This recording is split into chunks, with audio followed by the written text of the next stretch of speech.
Bonjour mes chers camarades qui m'écoutent. Je m'appelle Soufou Yomna, j'ai 18 ans et j'habite à Passamainti. Je suis en classe de terminale Sapat au lycée agricole de Coconi. J'ai vécu une moitié de ma vie en métropole, plus précisément à Lorient. Dû à mon vécu, j'ai choisi d'aborder la solidarité envers les adolescents qui sont atteints de dépression, d'anorexie mentale, de boulimie et de toutes sortes de maladies mentales qui sont un sujet tabou et qui font beaucoup de victimes tous les ans. Et pour ça, je vais vous citer un texte que j'ai écrit avec mes camarades quand on était hospitalisés en métropole. Vous connaissez ce sentiment de dégoût envers vous-même, quand vous vous détestez, quand vous pleurez sans même savoir pourquoi.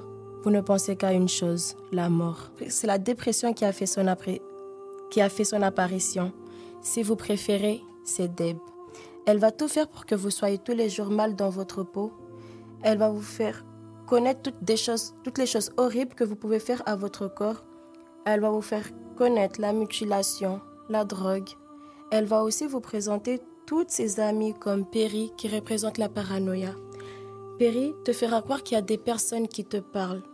Elle te fera aussi connaître Izzy qui, elle, c'est l'insomnie. Izzy, son rôle à elle, c'est de t'empêcher de dormir. Ou encore Anna, qui est l'anorexie mentale. Anna, elle te conduira à un poids anormal à celui de ta taille. Elle te présentera aussi Kat, celle qui te fera le plus de mal et plus de cicatrices. Et en dernier, elle voudra te présenter Sue. Sue, qui représente le suicide. Sue te fera penser à tous les moyens possibles pour que ta vie s'arrête enfin. Deb, c'est la dépression. Une fois qu'elle est ancrée en toi, elle a du mal à en sortir. Une personne en dépression a besoin d'aide. Une personne en dépression a besoin de soutien, a besoin de parler. Ne laissez pas Deb vous présenter ses autres amis. Ne laissez pas Deb présenter à votre ami ses autres amis. Un chanteur que nous connaissons tous, je pense, Stromae, a écrit une chanson qui s'appelle L'Enfer. Cette chanson-là, il parle de sa dépression et de l'enfer qu'il vit dans sa dépression. Dans la première phrase de sa chanson, Stromae, il dit « Je ne suis pas tout seul à être seul » et ça fait déjà moins dans la tête. Et dans le refrain de la chanson de Stromae, il dit « Du coup, j'ai parfois eu des pensées suicidaires et j'en suis peu fière. On croit parfois que c'est la seule manière de les faire taire. Ces pensées qui nous font vivre en enfer.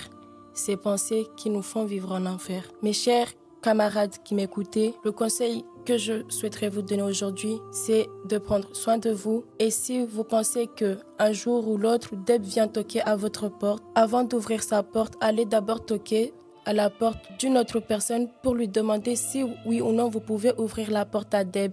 Et si Deb est déjà entrée en vous, vous pouvez toujours aller toquer chez quelqu'un pour demander de l'aide. Pour continuer notre émission, tout ça, je passe la parole à mon camarade. Bonjour, je m'appelle Rizki, je suis né à Mayotte, des origines comoriennes. Je vis avec mes parents, j'ai une sœur et 4 frères. Je vais vous parler de la solidarité. Depuis l'année 1970 et 198 des études en montrent les avantages du tutorat et le soutien éducatif peuvent influencer positivement la vie du personnage. D'après moi, tutorat, c'est pour aider les jeunes en difficulté scolaire en les aidant avec les devoirs et en leur offrant le conseil sur les avenirs. Aider les élèves à améliorer leurs compétences scolaires, à leur offre des conseils sur les matières difficiles et en les aidant à faire leurs devoirs.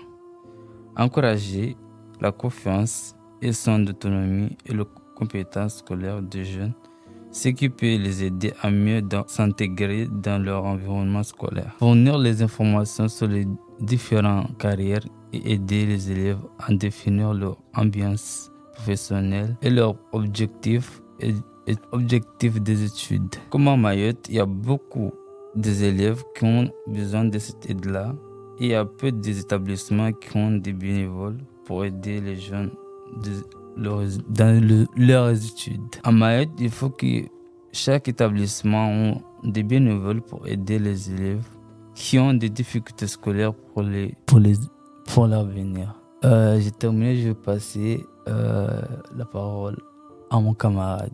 Bonjour à tous, je m'appelle Zaidan Oulamaï, j'ai 17 ans, je suis en terminale Sapat. Je suis élève au lycée depuis la rentrée 2022 et c'est mon dernière année au lycée. Vous me connaissez peut-être au nom de Denzel ou peut-être le fou qui danse souvent devant la vie scolaire. Je suis animateur de camp de vacances. Je suis un mec plutôt calme, joyeux. Ma passion, c'est la musique. Mon thème aujourd'hui est la solidarité pour l'Octobre Rose, aussi connu le cancer du sein. Octobre Rose est une compagnie annuelle internationale de sensibilisation au cancer du sein. Il a lieu chaque année pendant tout le mois d'octobre. Son objectif principal est d'informer et de sensibiliser le public à la prévention, au dépistage et à la lutte contre le cancer du sein. Voici quelques éléments clés de l'action menée pendant cette période. Sensibilisation et information.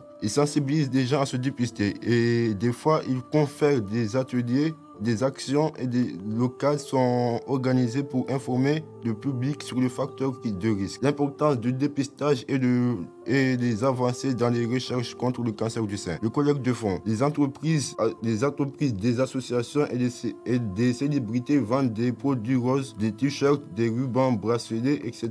dont une partie de bénéfices est reversée à des organisations de recherche sur le cancer du sein ou pour soutenir des maladies. Mobilisation des communautés. L'implication des entreprises, des institutions. De nombreuses entreprises participent à la campagne en organisant des événements ou en portant partenaires de la cause, en soutenant des projets de recherche ou en offrant un environnement favorable au dépistage.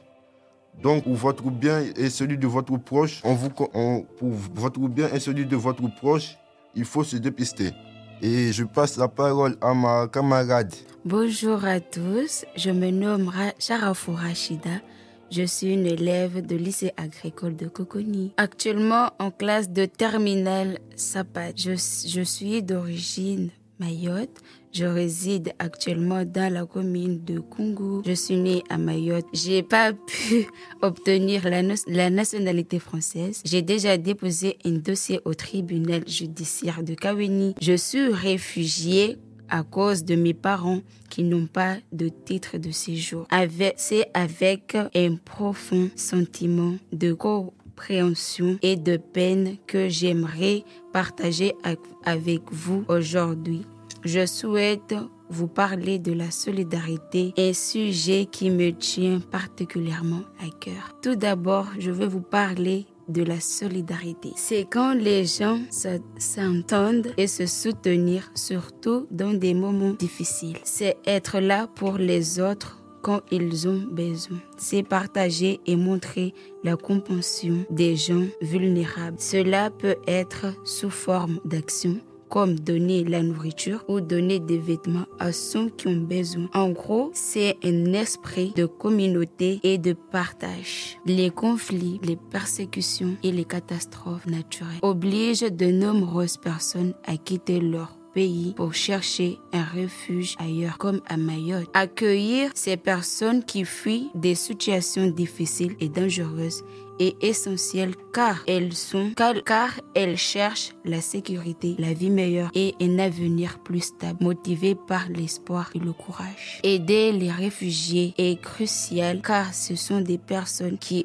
ont beaucoup souffert dans leur pays d'origine. Cette cause me tient particulièrement à cœur. Quand je passe dans les rues et que je vois des Africains dormir sur des cartons dans des conditions précaires, cela me fait vraiment mal au cœur. Ces personnes ont besoin d'accès tels que le logement, la nourriture, soins de santé et la sécurité. Mayotte doit fournir un service d'accueil digne pour l'ensemble de ces personnes qui demandent l'asile afin de garantir que tous les réfugiés ne soient pas abandonnés à leur sort. Il est impératif que leurs droits fondamentaux soient respectés sur le territoire français de Mayotte. En conclusion, tous ensemble, on fait preuve de la solidarité et de compassion.